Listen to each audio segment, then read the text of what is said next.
Ingin tahu bagaimana caranya mengetahui perbandingan konsumsi BBM pada mobil tua? Berikut untuk caranya. Kita simak videonya sampai selesai.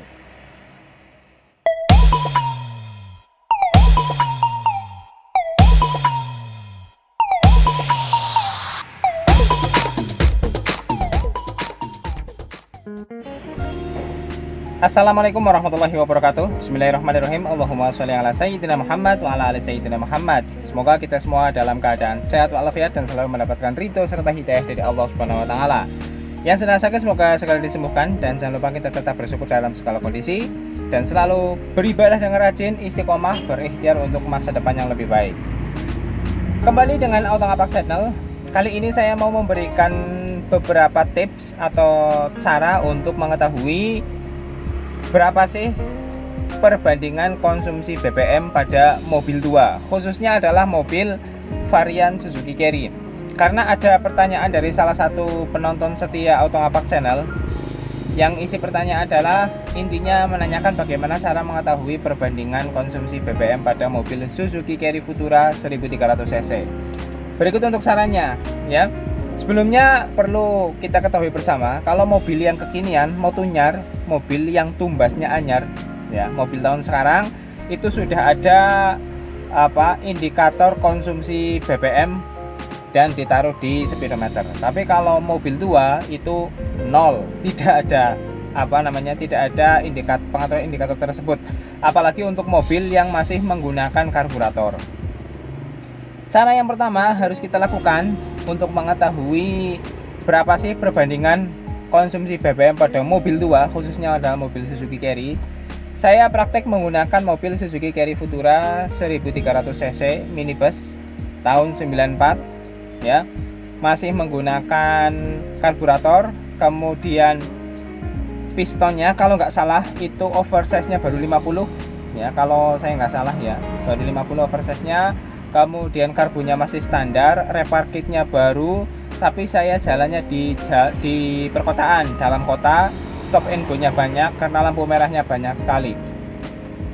Pertama kita isi tangki bensin, tangki BBM ya, tangki bensinnya kita full di pom bensin. Kemudian setelah kita isi full, jangan lupa kita mencatat odometernya itu berapa kilometer. Ya, kalau memang trip meternya masih normal, trip meternya tinggal di reset saja. Setelah dicatat ya, kalau yang trip meternya udah error, punya saya itu trip meternya udah error, nggak ada tombol resetnya, makanya dicatat. Bisa dicatat di buku, kertas, atau dicatat di handphone bisa, tapi kalau saya lebih seringnya dicatat di handphone. Kemudian setelah dicatat odometernya berapa kilometer di titik awal ya, setelah itu baru kita jalan mobilnya ya, jalan entah berapa kilo atau berapa lama, pokoknya mobil kita pakai seperti biasa. Nah, kalau kira-kira bensin itu udah berkurang, BBM-nya udah berkurang ya, baru kita isi lagi full di di SPBU. Setelah full, terserah mau Pertalite atau mau Pertamax, itu terserah kalian.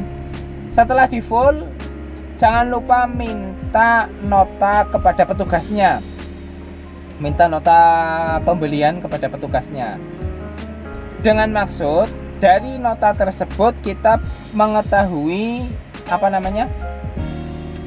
berapa sih konsumsi BBM pada mobil kita selama kita menggunakan mobil tersebut setelah di-fullkan di awal ya.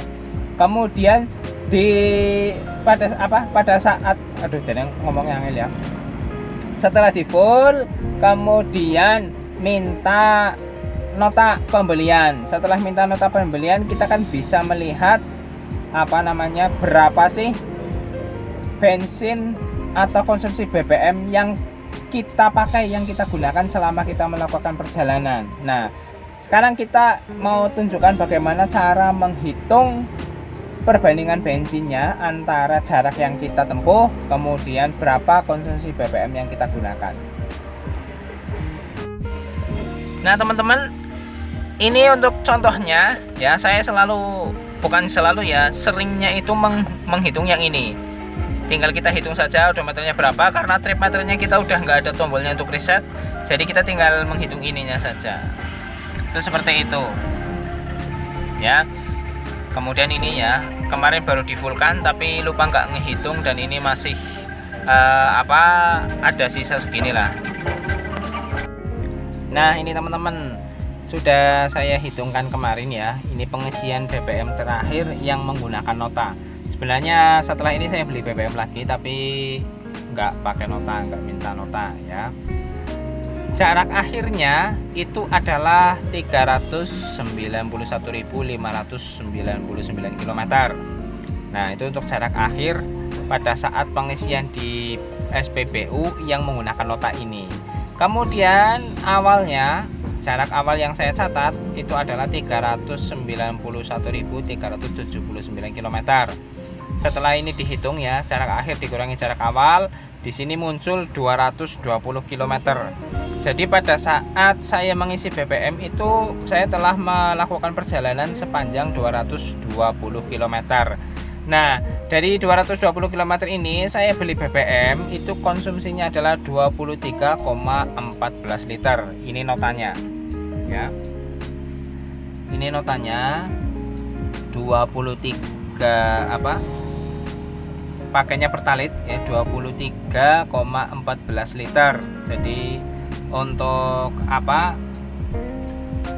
totalnya ada 177.000 ya. Yang kita butuhkan di sini adalah jumlah BBM yang kita pakai. Sudah ada angka 23,14 liter. Nah, perbandingan konsumsi BBM itu menghitungnya adalah jarak dibagi konsumsi BBM. Tadi jaraknya adalah 220 km, kemudian konsumsi BBM-nya adalah 23,14 liter. Kita dihitung saja menggunakan kalkulator lah, paling mudah. Itu ketemu angka 9,507.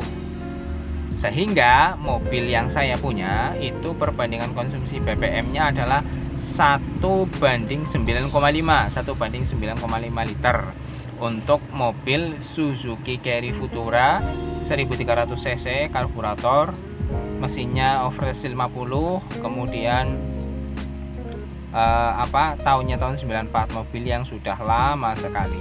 Itu adalah 1:9,5. Ini adalah untuk cara menghitung perbandingan konsumsi BBM. Ini bisa dipraktekkan di mobil apapun, terserah ya. Ini hanya untuk gambarannya saja.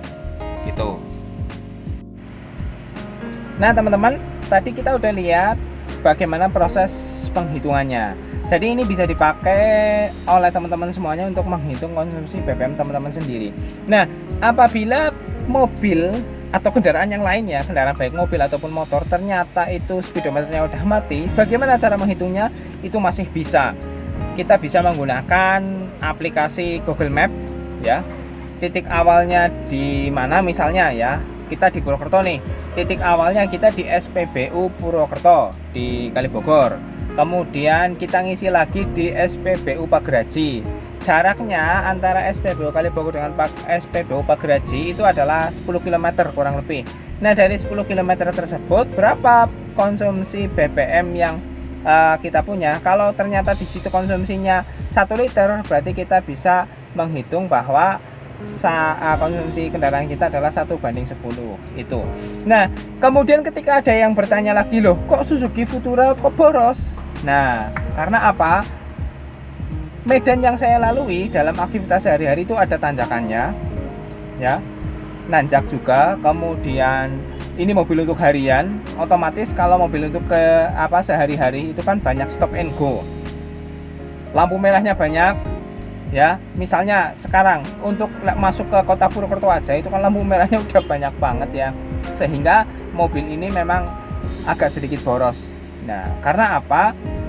Pernah dibikin irit dan iritnya luar biasa, perbandingannya 1:13. Itu pernah 1 liter untuk 13 kilo, tapi kaki saya itu nggak sabar, alon banget ya, pakai mobilnya itu benar-benar super alon, lambat sekali. Nah, karena saya membutuhkan mobilitas yang tinggi, kemudian mobil ini juga agar tetap bisa lari, akhirnya diborosin dikit dan rata-rata untuk dalam kota itu adalah 1:9.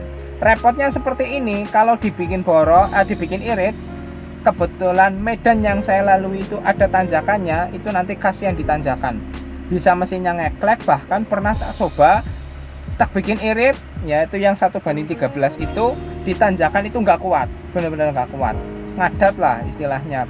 Dan menurut saya itu adalah nggak nyaman, sehingga resikonya boros dikit nggak apa-apa, yang penting lancar di jalan, bisa lari, kemudian sesuai dengan yang kita inginkan. Oke, terima kasih buat teman-teman semuanya yang sudah menonton video ini. Semoga video ini membantu, dan juga yang belum subscribe silahkan subscribe dulu. Jika video ini bermanfaat silahkan di share ke teman-teman yang lain, dan jika suka silahkan di like videonya. Kurang lebihnya mohon maaf. Wallahul muwaffiq ila aqwamit thoriq. Jangan lupa kita tetap bersyukur dalam setiap kondisi. Wassalamualaikum warahmatullahi wabarakatuh.